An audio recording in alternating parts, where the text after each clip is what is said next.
tous, bienvenue dans mon nouvel atelier chez moi du coup, donc je vous ferai un petit tour rapide, un de ces quatre. Bon là c'est encore le bordel, il y a encore les travaux, on voit encore les étiquettes sur les fenêtres qui ont été posées, c'est pas terrible.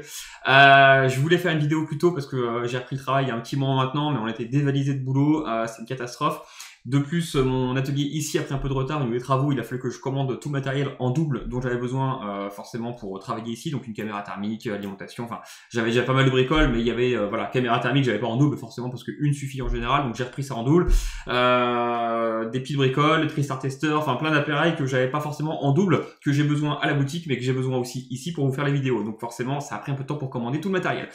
Donc voilà, nous y sommes, je peux enfin me relancer pour les vidéos. Et je suis aussi papa d'un gentil petit garçon qui ne laisse pas beaucoup dormir, mais qui est très mignon, donc on va l'excuser pour ça. Merci à tous pour tous vos petits messages sur YouTube, sur Facebook, c'était vraiment super sympa, c'était très agréable. Donc voilà, on est très contents, tout s'est bien passé, donc maintenant on va le laisser grandir et je pourrai le mettre à l'atelier plus tard. Donc on va commencer par une petite tablette Samsung aujourd'hui, qui a été déjà ouverte. L'écran a été décollé et ça m'arrange parce que ces écrans-là sont assez fragiles. Alors, c'est une tablette pour récupérer principalement les données, mais j'imagine que si ça peut fonctionner, eh bien, tant mieux. Alors, il faut savoir que c'est une petite, donc c'est une Galaxy Book 10 pouces, si je ne fais pas erreur. C'est des bonnes petites tablettes quand même, qui a un processeur Intel Core M3. À savoir que ces processeurs-là sont aussi dans les MacBook 12 pouces de 2015 et 2016, si je ne fais pas erreur. Donc, c'est pas des MacBook Air, c'est pas des MacBook Pro, c'est des MacBook tout court, tout petits 12 pouces. Qui était assez fragile et assez sensible d'ailleurs au niveau des CPU, donc on va espérer que c'est pas le processeur qui a un problème sur cette magnifique tablette. Alors qu'est-ce qu'on va faire? Eh bien on va essayer de la brancher tout de suite pour voir un peu ce qu'il se passe. On va prendre le petit testeur, je la branche tout de suite sur le port USB et je vous montre à la caméra ce qu'on a. On a 5 volts et 0,51-53 ampères, donc il y a une consommation quand même, mais pas énorme. Et il y a un bruit, alors je sais pas si vous l'entendrez sur le micro, je vais essayer de vous la coller au micro, mais elle grésille, on a un di qui se fait, donc il y a un composant qui doit pas aller bien, et du coup elle ne démarre plus, donc le but du jeu forcément ça va être de la démarrer. Donc je vais débrancher la batterie tout de suite, je vais sortir la carte mère je pense de la tablette, ce sera peut-être plus simple, et puis on va faire tous nos tests classiques, à savoir que comme on est sur un processeur Intel un peu de PC finalement, parce que c'est une tablette mais qui fait un peu PC, ainsi que encore une fois ça se retrouve dans les MacBooks, ce genre de truc. Je connais un petit peu l'architecture et du coup on se retrouve techniquement sur une alimentation un peu de PC portable. Donc on va retrouver certaines petites choses, donc on va en profiter. Je la démonte tout de suite de la carte mère et on voit ça ensemble. Voilà, j'ai donc sorti la carte mère du châssis, rien de bien compliqué, quelques petites vis et puis c'est tout. Alors, je vais me mettre sur le connecteur de batterie qui est juste ici, donc bon, rien à signaler, c'est du Samsung, on les connaît bien, la forme est toujours bien connue de chez Samsung. Par contre, juste à côté, et là c'est rigolo, on a deux transistors MOSFET ainsi qu'une shunt résistor ici. Là, ça ressemble beaucoup à du PC portable, donc c'est très drôle, on a vraiment une architecture plus ou moins conçue comme un PC portable.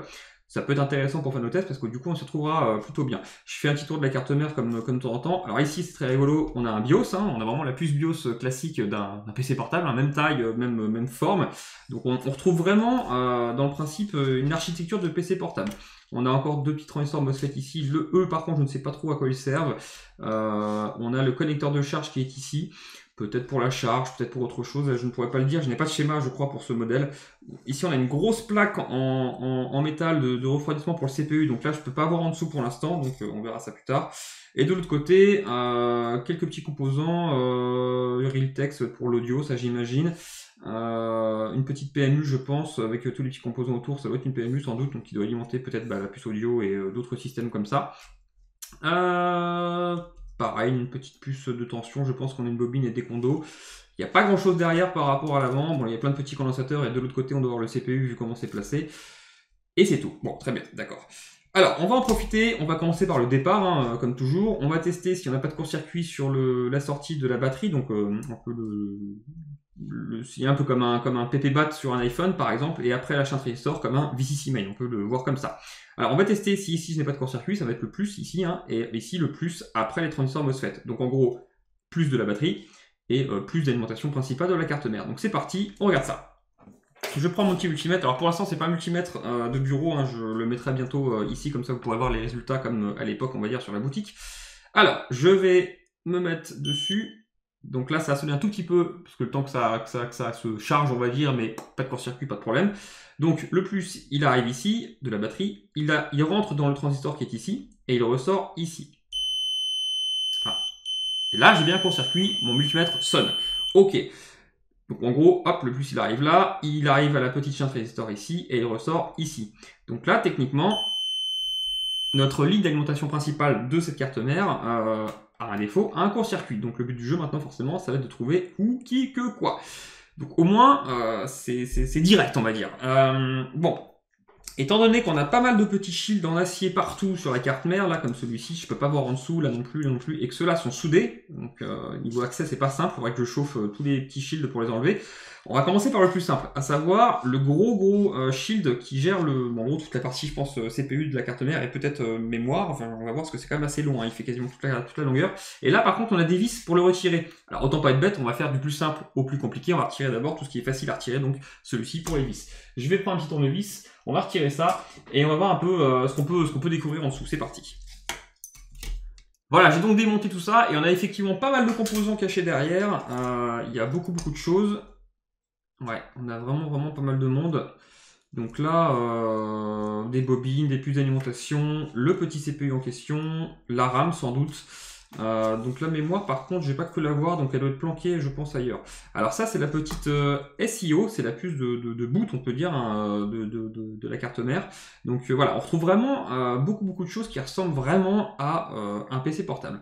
Alors qu'est-ce qu'on va faire, c'est pas compliqué, on a trouvé un court-circuit sur la carte mère, j'ai ma caméra thermique, autant profiter, on va injecter une tension du coup sur la ligne en question, donc ici, en sortie de la shunt résistor. Je vais injecter, je pense, 1 volt. On va pas trop forcer pour l'instant, sachant que techniquement, la batterie, elle fait entre 3,8 V et 4 volts. Donc, 1 volt, on prend aucun risque. Et on verra s'il y a quelque chose qui réagit sur la carte mère. Alors, c'est parti, je vous passe sur le PC et on fait ça. On est donc sous la caméra thermique, comme toujours. Ici, j'ai mon plus batterie et ma shunt résistor est juste ici. Donc, moi, je vais injecter ici pour le plus.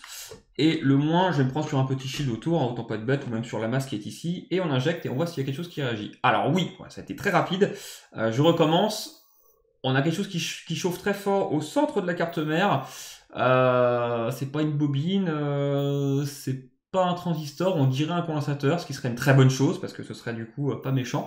Donc on va regarder, je refais un dernier test. Ouais, ça chauffe vraiment très fort ici. Donc on va regarder sous microscope et on va essayer de voir dans cette zone-là ce qu'il y a. Et on va voir si on peut réparer cette petite tablette. Alors, j'étais dans quelle zone? Ah bah oui, d'accord. Bon, c'était plutôt simple. Alors vous ne voyez peut-être pas encore, moi je l'ai vu tout de suite au microscope. Je vous zoome dessus, vous allez voir. On a un joli petit condensateur qui est vraiment effrité, qui est cassé. Un classique. Alors la tablette a dû tomber, je suppose, ou alors il a pété tout seul, ça peut arriver aussi, mais dans tous les cas, c'est bien lui qui pose problème. Hein. Donc c'est plutôt une bonne chose parce que techniquement ça va être réparable. Donc on va s'occuper de le retirer gentiment, on va refaire un test pour voir s'il n'y a plus de court-circuit, et si tout va bien, eh bien ça devrait partir.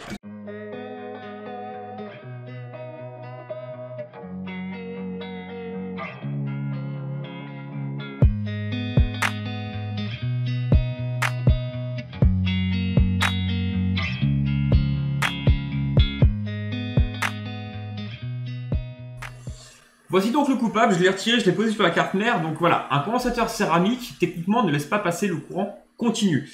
Et donc, quand on teste avec notre multimètre en mode continuité, eh ben on teste si on a une continuité en courant continu. Donc on teste ici.